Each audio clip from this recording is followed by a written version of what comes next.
Татарстан китап нәшриятыннан өр яңа проект «Әдәби автобус Казан урамнары буенча йөрде». Акцияның кызыклы мизгелләре хәбәрчебез Айзилә Батырханова әзерләгән видео язмада. Казандагы беренче маршрут буенча җәмәгать автобусы гадәттәгечә елга портыннан юлга кузгалды.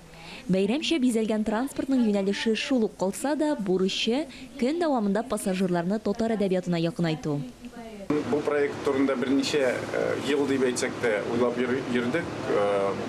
Бұл проект кирәклеге турында инде без Язучылар союзы белән дә аралашкан вакытта, АТП җитәкчелеге белән дә аралашкан арада шушы проект турында күп кенә сөйләштек, күп кенә әзерләндек, шактый гына бик зур әзерлекле эшләр алып бардык. Һәм инде менә ниһаять бүген маршрутка чыгабыз.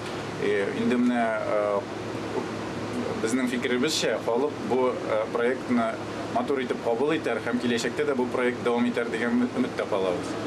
Әдәби автобусының беренче кунагы Татарстан Язучылар берлеге рәисе Иркаил Зәйдулла пассажирлар белән аралашып, аларга үзенең иң матур шигырьләрен яңгыратты. Беренче листә язышында китаптан читләшү башланды, бизү. Шуңа күрә менә бу әдәби автобусын җибәрү Казан буйлап. Ул инде минемчә нидер бер яңалык.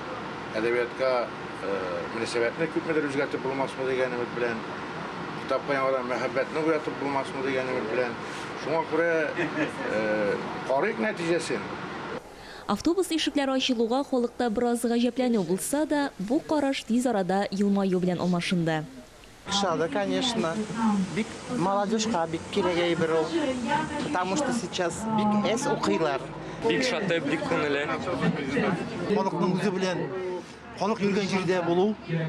Инде автобусларда иң гади халкыбыз, иң гади укучыларыбыз. Шуңа күрә менә иң гади укучыларыбызга якынаю итеп кабул итәм. Күренекле шагыйрьләрнең әдәби әсәрләрен тыңлау мөмкинлеге белән бер рәттән әдәби автобуста сәүдә мәйданчыгы да оештырылган иде.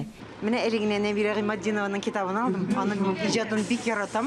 Менә соңгысында да әле Казан утларындамы, кайсыдыр журналда менә әлегенә укыдым бер әсәрен укыдым. Аны бик яратам. Шуңа күрә сатып алдым. Әдәби автобуска утырып эшкә бару һәркемнең кәефен күтәреп, һәркемнең күңеленә хуш килде. Айзилә Батырханова, Таһир Хәсәнов, Татарстан яңалыклары.